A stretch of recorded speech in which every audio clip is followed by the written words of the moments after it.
আজ আমাকে কথা বলতেই হবে ইনশাআল্লাহ, কারণ আগামীতে আবার আপনাদের সাথে দেখা হবে কিনা আমি জানি না। কথা বলতেই হবে। বসেন, কেউ দাঁড়িয়ে থাকবেন না।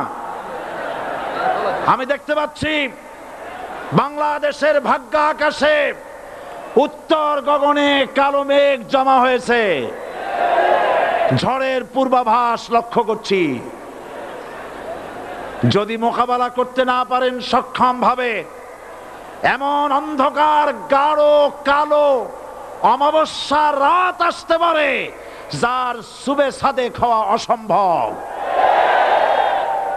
সুতরাং আপনারা কি কাপুরুষের মতো কাফের মুশরিকদের গোলামি করে মরতে চান? বিড়ালের মতো 500 বছর বেঁচে থাকার কোনো লাভ নাই। সিংহের মতো 1 ঘন্টা বাঁচতে চাই। আমাদেরকে বলা হয় সাম্প্রদায়িক উস্কানিমূলক কথা নাকি আমি বলি। পত্রপত্রিকা দিছে না তারা? সাম্প্রদায়িক উস্কানি কথা, সাম্প্রদায়িক উস্কানিমূলক কথা বলি। সেই জন্যই বোধহয় শত শত মুসলিম আমাদের কাছে এসে মুসলমান হয়। মানুষে আর বোকা বানানো যাবে না। যাবে কি? আর বোকা বানানো যাবে? তারপর বলছে কি? এরপরে বলছে আমাকে বলছে রাজাকার। শুনে রাখো চট্টগ্রামের লক্ষ লক্ষ জনতা, পার্লামেন্টে যখন আমাকে এই কথা বলা হয়েছিল, আমার পার্লামেন্টের কলিগ জাফরুল্লাহ চৌধুরী সাহেব বসে আছেন এখানে, হ্যাঁ, জাফরুল ইসলাম চৌধুরী বসে আছেন পাশে, প্রধানমন্ত্রী সুদ্ধা, অন্তত 3 শতাধিক পার্লামেন্টের সম্মানিত সদস্যরা সেদিন বসা। 1997 সনের বাজেট বক্তৃতা যখন আমি করতেছিলাম, ডক্টর কুদরতে খোদা, নাম রাখছে কুদরতে খোদা, আসলে গজবে খোদা। এই লোকটি নাস্তিক, ইসলামের চূড়ান্ত দুশমন। তার প্রণীত শিক্ষা ব্যবস্থার যখন সমালোচনা করছিলাম, ট্রেজারি বেঞ্চ থেকে আমাকে বলা হলো রাজাকার। আমি আমার সমস্ত শক্তি একত্রিত করে বলেছিলাম শুধুমাত্র হিন্দুস্তানের রাজাকারেরাই আমাকে রাজাকার বলতে পারে। আমি বলেছিলাম 1973 সন পর্যন্ত আমি বাংলাদেশের কোন রাজনৈতিক দলের নেতা এবং কর্মী ছিলাম না। আমি রাজাকার নই। আমাকে রাজাকার বলে যদি তাকেও প্রমাণ করতে না পারে 10 কোটি টাকার মানহানি মামলা দায়ের করব। আমার এই বক্তব্য সারা দুনিয়া শুনেছে। পার্লামেন্টে আমার এই বক্তব্য রেকর্ড হয়ে আছে। সেদিন 3 শতাধিক পার্লামেন্ট মেম্বারের কেউ আমার চ্যালেঞ্জ গ্রহণ করেন নাই। যে কোনো ব্যক্তি পার্লামেন্টে গিয়ে আমার বক্তৃতা দেখে আসতে পারেন। এরপরে 1997 সনের 7 অক্টোবর দৈনিক জনকণ্ঠ পত্রিকা যখন আমার বিরুদ্ধে লিখলো, সেই পত্রিকায় সাইদির ওপেন চ্যালেঞ্জ 8ম পাতা, 1997 7 অক্টোবর, এত বড় 2 কলমে হেডিং। সেখানে আমি বলেছি বাংলাদেশের সকল সাংবাদিক, গোয়েন্দা বিভাগ, বাংলাদেশের সকল বুদ্ধিজীবীকে আমি আমার পিরোজপুরে আমন্ত্রণ করছি। আমার উপস্থিতিতে যদি কেউ প্রমাণ করতে পারে বাংলাদেশের স্বাধীনতা যুদ্ধের বিরুদ্ধে আমার কোনো ভূমিকা ছিল, সজ্ঞানে স্বেচ্ছায় জাতীয় সংসদের সদস্য পদ থেকে পদত্যাগ করব। 3 বছর পার হয়ে গেছে, আজ পর্যন্ত কেউ এই চ্যালেঞ্জের মোকাবেলা করে নাই। সুতরাং আমাকে যারা রাজাকার বলবে তারা পিতৃ পরিচয়হীন অবৈধ সন্তান। 1971 সনের, শোনো মুসলমানেরা, 1971 সনের কোন কাদা সাইদির গায়ে লাগে নাই। আমাকে রাজাকার বলে জনগণ থেকে বিচ্ছিন্ন করবা, জনগণ থেকে আমারে বিচ্ছিন্ন করা যাবে না। কারণ এই জনগণ আমার জন্য আসে না, এই জনগণ আসে আল্লাহর কোরআনের জন্য।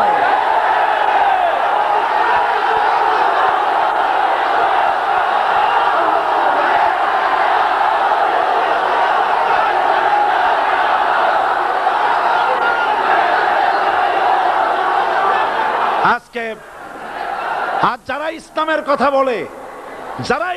কথা বলে, তারাই রাজাকার, তারাই মৌলবাদী।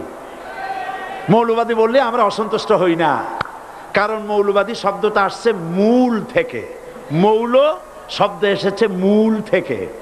মূলবাদী তার মানে যারা মূলে আছে। মূল হলো কোরআন, মূল হলো হাদিস, মূল হলেন আল্লাহ, মূল হলেন আল্লাহ রসুল। আমরা আছি মূলে।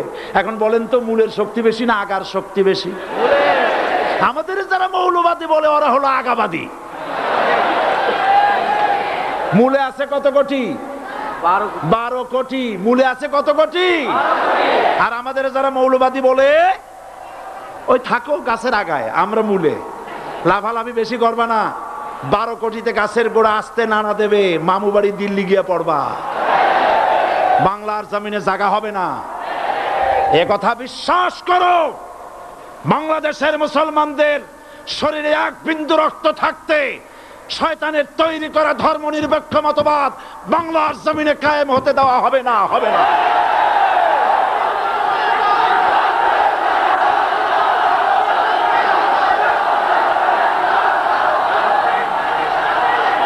রাসূল করিম সাল্লাল্লাহু আলাইহি ওয়াসাল্লাম কোরআন প্রতিষ্ঠার জন্য আন্দোলন করেছিলেন। আয়াতুল কুরসি আমাদের সে কথাই শিখেছে। আল্লাহ রাব্বুল আলামিন বলেন, আল্লাহু লা ইলাহা ইল্লা হুয়াল হাইয়ুল কাইয়্যুম। প্রাণ খুলে পড়েন, আল্লাহু লা ইলাহা ইল্লা হুয়াল হাইয়ুল কাইয়্যুম। আল্লাহ হচ্ছেন তিনি যিনি ছাড়া কোনো ইলাহা নাই, আইনদাতা নাই, বিধানদাতা নাই। আমরা মানুষের তৈরি করা আইন মানি না। 12 কোটি মুসলমানের দেশে আইন তৈরি করবে মানুষ, আমরা মানব না। পার্লামেন্টে তৈরি হতে হবে কোরআন দিয়ে, পার্লামেন্টে আইন তৈরি হতে হবে কোরআন দিয়ে। সুতরাং ভয় যতই পান আর যতই ষড়যন্ত্র করেন, 4 দল যখন একত্রিত হয়েছে, ঐক্যবদ্ধ থাকবে, সরকার ঐক্যবদ্ধভাবে গঠন হবে, নির্বাচন ঐক্যবদ্ধভাবে হবে এবং কোরআন হবে, আল কোরআনের পার্লামেন্ট হবে বাংলাদেশে।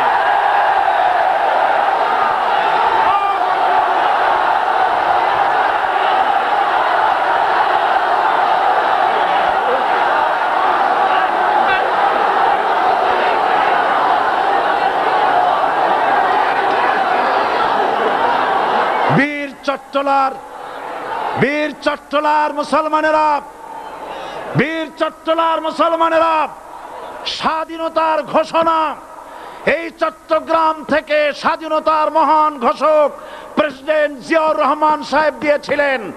এই চট্টগ্রাম থেকেই ইসলামী রাষ্ট্রের ঘোষণা হবে।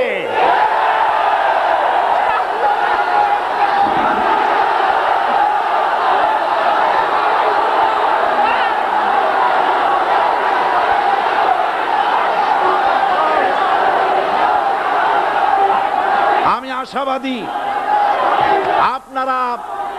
আপনারা অবশ্যই তা পারবেন। আমি 100% বিশ্বাস করি ইনশাআল্লাহ। কারণ যে ষড়যন্ত্রের মোকাবেলা করে স্থানীয় রাজনৈতিক দলের নেতৃবৃন্দ কোরআনের মাহফিল সিনায় এনেছেন, আমি প্রথম দিনই বলেছি চট্টগ্রাম তাফসিরুল কোরআন মাহফিল কোন রাজনৈতিক দলের প্রতিনিধিত্ব করে না।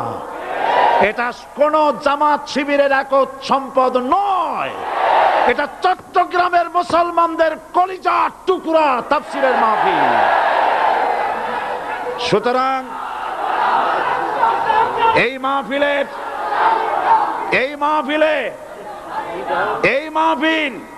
চট্টগ্রামে থাকবে ইনশাআল্লাহ কিয়ামত পর্যন্ত।